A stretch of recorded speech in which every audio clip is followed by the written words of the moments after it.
My cousins planned a lavish reunion and overlooked my invite, posting pics with the caption, "No room for the family pariah." I'd funded the entire lodge rental, so I waited until check-in to dispute the charge, leaving them stranded at the desk with declined cards and begging calls. I, 32M, never thought family could make you feel so invisible until the day I scrolled past that Instagram post.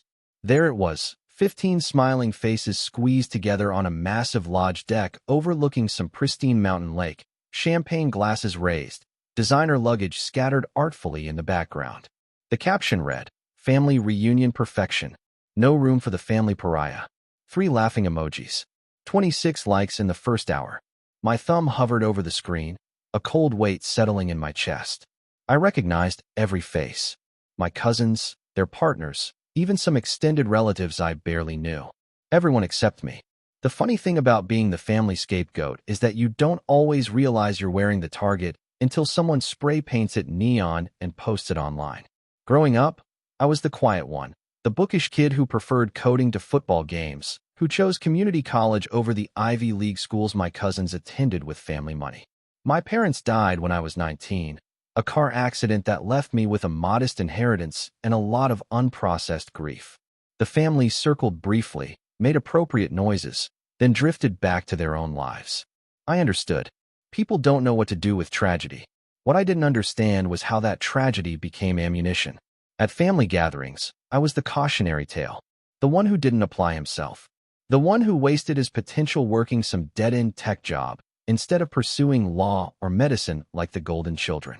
Never mind that my software consulting business had quietly grown into something substantial. Never mind that I'd paid off my mortgage at 30. Success doesn't count when it doesn't come with the right pedigree. 3 months before the reunion post, my cousin reached out. The one who'd always been the ringleader, the organizer, the person everyone deferred to in family matters. She'd messaged me about planning a big family reunion, something to bring everyone together after years of scattered holidays and missed connections. The family was growing, she'd written. We were losing touch. Wouldn't it be wonderful to have everyone in one place? I'd been surprisingly touched. Maybe I'd misjudged things. Maybe the distance had been circumstantial rather than intentional. She'd laid out the plan with impressive detail. A luxury lodge in the mountains, 3 nights, enough space for everyone. The place was spectacular, she'd assured me, but the deposit was substantial. She'd asked if I could cover it since I didn't have kids yet, and probably had more disposable income than those with families to support. The others would reimburse me, of course. Everyone would chip in their share once we had a final head count. I should have seen the red flags. I didn't. The deposit was $6,000. The remaining balance would be another $9,000, due 2 weeks before check-in. She'd explained that she was handling the booking through her account to streamline everything, but needed my card for the charges since she was maxed out from her kitchen renovation. I'd get Venmo'd back within the week, she'd promised. I'd sent my credit card information and watched the charges hit my account. $6,000, then $9,000. My inbox stayed empty. No Venmo requests materialized. When I'd followed up, she'd assured me everyone was sending their portions, just dealing with some banking delays. Give it another week. That week turned into 2, then 4. My messages went from answered with excuses to read receipts with no response to eventually just ignored. I'd reached out to other cousins. Same story. Everyone was definitely paying their share. The money was coming. Just be patient. Then came the posts. Countdowns to the reunion. Packing videos. Excited comments about finally getting away. And then, the day they'd all left, that group photo with that caption. I'd sat in my home office, staring at my computer screen, that Instagram post pulled up on my phone beside me. 15 people. $7,500 minimum for the lodge, probably more with the amenities and location. Everyone had known the cost. Everyone had agreed to chip in. And everyone had decided, collectively, that I'd be the one to foot the bill while they celebrated my exclusion. The family pariah. I'd opened my credit card account and stared at the charges. The initial deposit had posted 8 weeks ago. The balance had cleared 3 weeks back. Both transactions showed the lodge's merchant name and had been processed without issue. My cursor had hovered over the dispute button. I'd learned something working in tech for over a decade. Timing is everything. A system is only as strong as its weakest point, and the weakest point is almost always human assumption. They'd assumed I'd take the insult quietly. They'd assumed I'd swallow the financial loss. They'd assumed I'd remain the family doormat while they toasted to my absence. They'd also assumed their booking was secure. I checked the lodge's cancellation policy thoroughly before doing anything. No refunds within 30 days of check-in. Any chargebacks or payment disputes would result in immediate reservation cancellation. Guest responsible for finding alternative accommodations. The post had gone up at 2 in the afternoon on a Friday. Based on the background, they were already en route or possibly already there. Check-in time was 4 o'clock. I'd glanced at my watch. 3:15. I'd initiated the dispute at 3:30. Credit card companies are remarkably efficient when you claim fraud. I'd reported both charges as unauthorized, which, technically, they were since I'd never received the service I'd paid for, namely being included in the family reunion I'd funded. The customer service representative had been sympathetic. She'd immediately flagged both transactions and initiated the chargeback process. The holds on my account would be released within 24 to 48 hours. I'd asked how quickly the merchant would be notified. She'd explained that it happened almost instantaneously. The lodge's payment processor would receive the chargeback notification within minutes, and their standard protocol would be to freeze the reservation pending resolution. I'd thanked her and hung up. Then I'd waited. My phone had stayed silent for exactly 47 minutes. Then it had started. The first call came from my cousin, the organizer. I let it go to voicemail. She'd called again immediately. Then a text. Call me now. Emergency. Then calls from 3 other cousins in rapid succession. More texts flooding in. What did you do? Call me immediately. This isn't funny. I turned my phone face down and made myself a sandwich. The voicemails, when I'd finally listened to them an hour later, had been spectacular. The first one had been panic. Something was wrong with the reservation. The front desk was saying the payment had been disputed. There had to be a mistake. Could I call the credit card company? The subsequent voicemails had devolved into chaos. They were stranded in the lobby. The lodge wouldn't let them check in. Their cards were all declining or didn't have enough credit to cover the full amount. They'd been traveling for 6 hours. The kids were melting down. Could I please just call and fix this? The later ones had turned angry. How dare I do this? This was ridiculous over a simple miscommunication. I was being petty.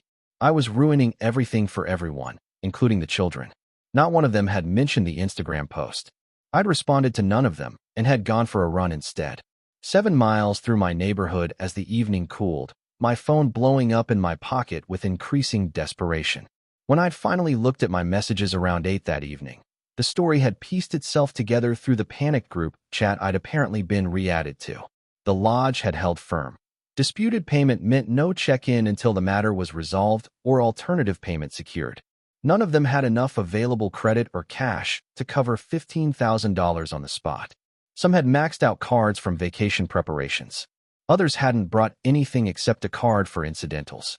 They'd tried calling the lodge manager, tried explaining it was a family emergency, a misunderstanding. The manager had been polite but immovable. Their policy was clear. They'd already lost revenue by holding the dates. Without confirmed payment, the rooms would be released to the wait list they maintained for premium weekends. Someone had suggested everyone pool their available credit. They'd apparently managed to scrape together about $8,000 between all of them. The lodge had needed the full balance. By 9 o'clock, according to the increasingly frantic messages, they'd given up and started looking for alternative accommodations. This was peak season in a popular mountain resort area. Everything comparable was booked solid or prohibitively expensive for last-minute booking. They'd found a budget motel 40 minutes away that had enough rooms. Based on the photos someone had shared in disbelief, it was the kind of place where the continental breakfast meant coffee and pre-packaged muffins, and the pool had been drained for repairs. I'd opened a beer and scrolled through the messages with growing satisfaction. Around 10, my phone had rung again. Different cousin this time, one I'd actually liked growing up. She'd left a voicemail, her voice careful and measured. She'd understood I was upset. She'd seen the post. It was cruel, and she'd said so, though maybe not loudly enough. She knew they owed me money. She knew this whole thing had been handled badly. But couldn't we work this out after the weekend? The kids were exhausted. Everyone had used vacation days. Couldn't I just call the credit card company and reverse the dispute? They'd pay me back, she'd promised. She'd personally make sure of it. I'd almost called her back. Almost. Then I'd scrolled back to that Instagram post and read the caption again. Read the comments. Cousins laughing about how much better the trip would be without the family downer. Someone joking about finally having a drama-free vacation now that the black sheep wasn't invited. Emoji after emoji. Like after like. I deleted her voicemail and blocked the number. The weekend had continued to unfold through social media, though the posts had notably shifted in tone. No more champagne and sunset photos. Instead, blurry shots of the budget motel, captioned with jokes that felt forced.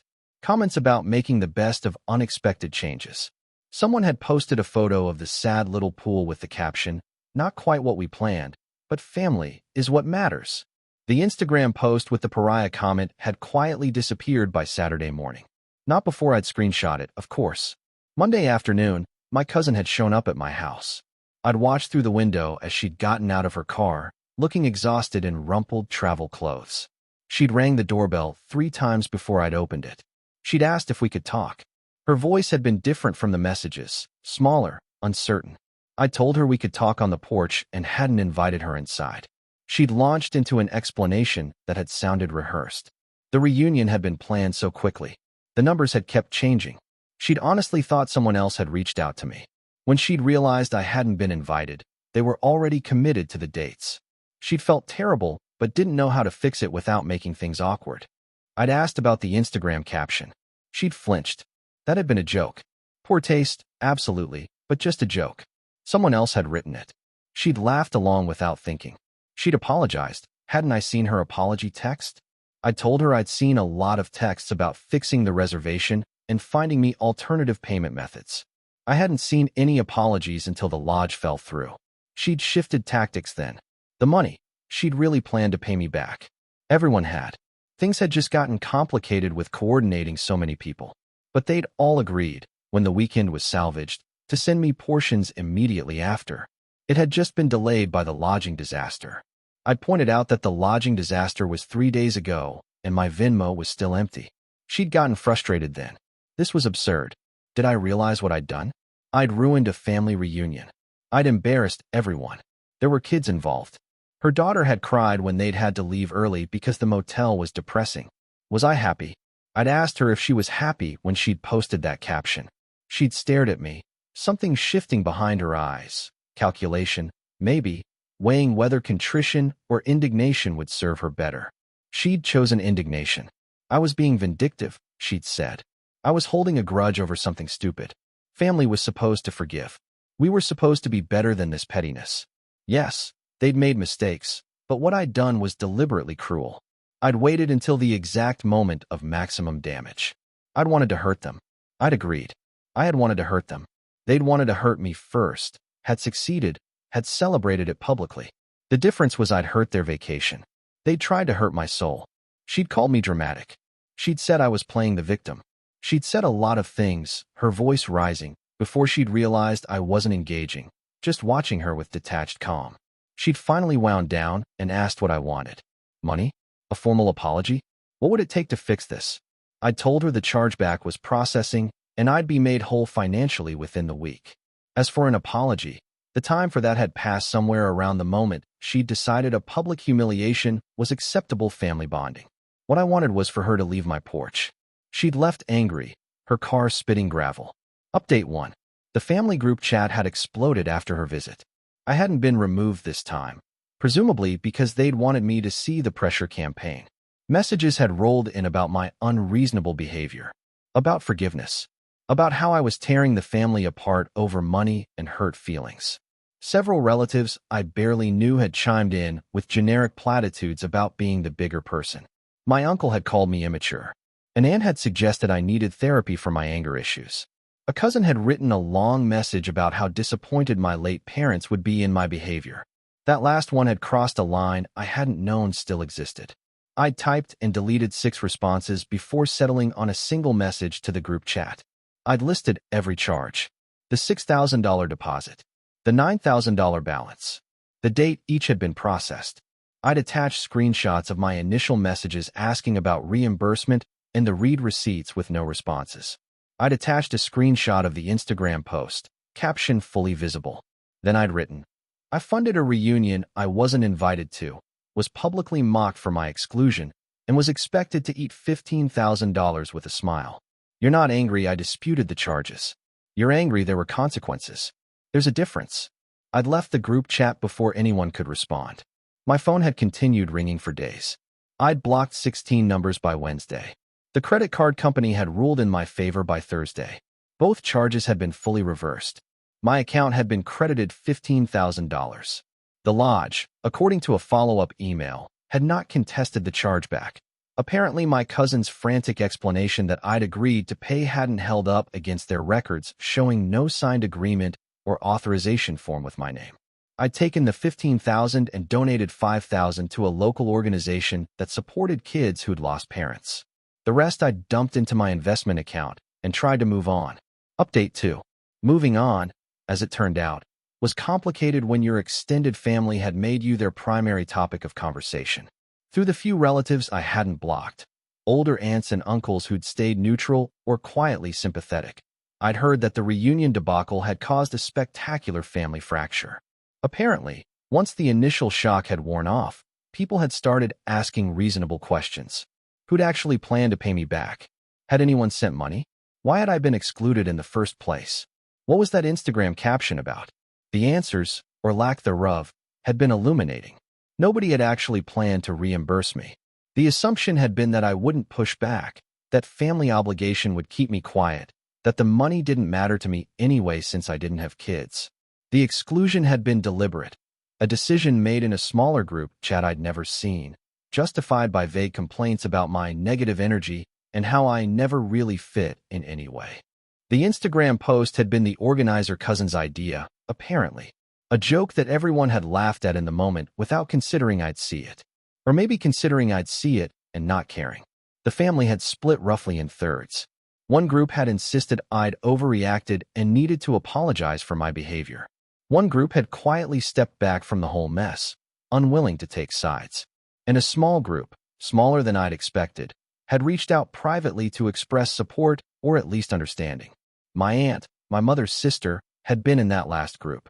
She'd come by with groceries, and in apology she'd insisted she needed to deliver in person even though she'd done nothing wrong. She'd cried on my couch and told me she was ashamed she hadn't spoken up sooner, that she'd known I was being excluded but had convinced herself it wasn't her place to interfere. She'd lost her sister, and she'd failed to protect her sister's son. She'd asked if I could forgive her. I told her there was nothing to forgive. She hadn't been part of the problem. She'd disagreed. Silence was part of the problem. She'd been silent for years while I'd been slowly edged out, while I'd been made to feel less than, while my grief had been used as evidence of weakness rather than met with compassion. She'd let it happen. We'd talked for hours that afternoon. She'd told me stories about my mom I'd never heard. About how my mom had been the family scapegoat too, before me. About how history was repeating itself with depressing accuracy. About how proud my mom would be of how I'd built my life despite losing her so young. When she'd left, she'd hugged me tightly and told me I was welcome at her house for any holiday, any time, no invitation needed. It had been the first time in months that family had felt like anything other than a wound. Update 3. 6 months have passed now. The dust has mostly settled, though settled is probably generous. The family exists in fractured states, various groups texting and calling each other, but not acknowledging the gaps where people used to be. I'm in several of those gaps. I've been uninvited from Christmas. My name isn't mentioned in the family newsletter. When my grandmother had her 80th birthday, I'd sent a gift and a card directly to her house rather than attending the party I hadn't been invited to. She'd called to thank me, her voice careful, not mentioning the party I obviously knew about. The organizer cousin has blocked me on everything. So have most of her immediate circle. I'd heard through my aunt that they're planning another reunion for next year, that they've learned their lesson about payment plans and responsibilities. I'd laughed at that. They'd learned the wrong lesson, but that wasn't my problem anymore. My life has gotten quieter and, surprisingly, better. I've had dinners with my aunt every few weeks. I've reconnected with 2 cousins from the sympathetic group who've admitted they'd always felt on the outside too. We'd met for drinks and bonded over shared experiences of never quite measuring up to family standards. I'd started seeing someone too. Met her at a coding boot camp where I'd been a guest lecturer. She'd asked me to dinner, and I'd almost said no. convinced I was too damaged from family dysfunction to be good company. I'd said yes anyway. We'd talked until the restaurant closed, then sat in her car for another hour. When I'd eventually told her the reunion story, expecting judgment or alarm, she'd listened quietly and then said something that had stuck with me. Sounds like you paid $15,000 to find out exactly who your family really was. Expensive lesson, but probably worth it. She'd been right. I'd spent years trying to earn acceptance from people who'd never planned to give it. I'd swallowed insults, made myself smaller, convinced myself that if I was just successful enough, quiet enough, understanding enough, I'd finally belong. The reunion had shattered that illusion with perfect clarity. I'd never belonged because they'd never wanted me to belong. The scapegoat isn't a role you earn. It's a role you're assigned so everyone else can feel better about themselves. Some people might say I should have been the bigger person, should have taken the high road, should have absorbed the insult and the financial loss because family is family. But those people haven't had their grief weaponized, haven't been publicly mocked by people who claim to love them, haven't watched 15 people agree, collectively, that your exclusion was not only acceptable but celebratory. I'd needed them to feel something: embarrassment, inconvenience, consequence. Something to match the years of small cruelties I'd absorbed with grace. The fact that it had cost them a vacation seemed proportional to the fact that their casual cruelty had cost me a family. I don't regret the dispute. I don't regret the timing. I don't regret watching it unfold from the comfort of my home while they'd scrambled in a budget motel lobby. What I regret is that it took me 32 years to realize some families aren't worth fighting for. Some gaps are better left as gaps. Some bridges are better burned than crossed. I'd paid $15,000 for that knowledge. Best money I'd ever spent. If you'd like to see more stories like this, a gentle tap on the subscribe button would mean the world to us.